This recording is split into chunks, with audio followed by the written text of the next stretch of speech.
I am home. I am coming to you right now deep from the bowels of California Extreme 2011, which is the premier collector showcase of arcade and pinball games here in the Bay Area. It happens every year. This is the 15th year. It's a banner year, and it's a great year. I'm standing in the middle of a hotel ballroom filled with over 400 machines, maybe 5 or 6. I haven't gotten a final count.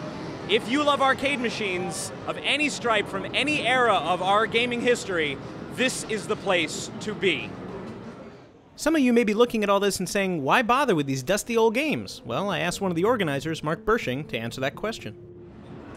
Okay, so Mark, you've got several games here. You're one of the organizers. You help put together California Extreme every year. First of all, why do you do it? Labor of love. Labor of love? So people can come and enjoy what they used to do years ago. Now, you have a lot of personal machines here on display. About how many machines do you bring every year? About 40 myself. And you carry them all yourself? I mean, are you one of those? I get some help. Still takes quite a while, though. How many machines are here total? About 500 this year. 500 this year.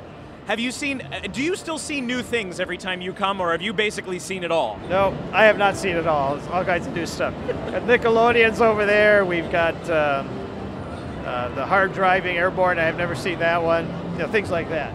So next year we can look forward to another Cal Extreme. You're going to keep doing it as long as you can do it? Yeah, I sure hope so. Excellent. That's the plan, as they say. In addition to all the games, there were a few game shows, the Match Game and Millionaire, and I got to play them.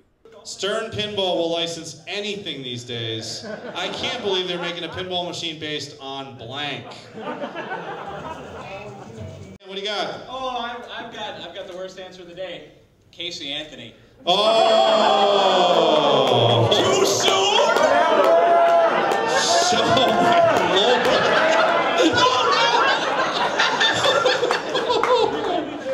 Oh. Charles Nelson Riley would have done it. He would have done it. Which of these is a video game that challenges players to defend cities from attack? Missile Command, Mistletoe, Miscellaneous, Missilastic. I'm gonna go with A, Missile Command. Final answer. Yeah, it's Missile. Woo! Just because you knew it didn't mean it's not impressive that I knew it. And of course, the nice thing about California Extreme is you never know who's at the machine next to you. So look who I found among all the other arcade antiquities. We've got Ed Boon himself. How many games here? There's like maybe 400 or 500 games. How many did you work on? Oh, about 200 of them. No, yeah. I got about seven or 8 games here that I worked on. Wow. Yeah. What, so, of the games that you found that you were like, oh my god, I worked on that, what's been the one that's been the nicest to reconnect with after all these years?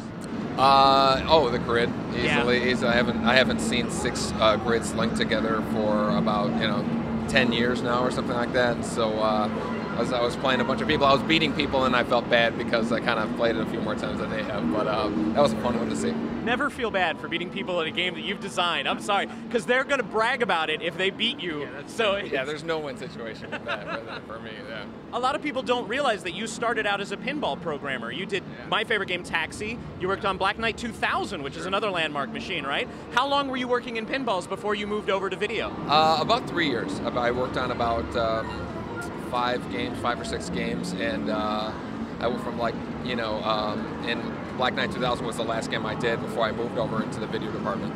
And how did you get tapped as the voice of Rudy in Funhouse? It's a landmark pinball machine in the 80s, and everybody knows Rudy, and it was really innovative for its time, and yet you didn't do any of the programming work on that game. No. You just got cast as the actor. How did you get roped into that? Because at the time, the way that we found voices was there was no such thing as like hiring talent. It was just who around the office has a voice that they can kind of enunciate things. And I was chosen for a number of pinball machines. I was in some video games, Total Carnage. I was in some pinball machines, a game show pinball machine, all these different things. So they said, oh, let's have Ed give it a try, and it seemed to have worked out, yeah. And of course, in the ultimate compliment, not only do I see there's an Ultimate Mortal Kombat 3 over there on the floor, but somebody made an arcade machine for your latest game, for the latest Mortal Kombat game. And I saw that you had signed the marquee. Did you get to talk to the person who made it? Yeah, he approached me and he told me about it. And I said, have you seen how cool that machine, that cabinet is? And he said, I made it.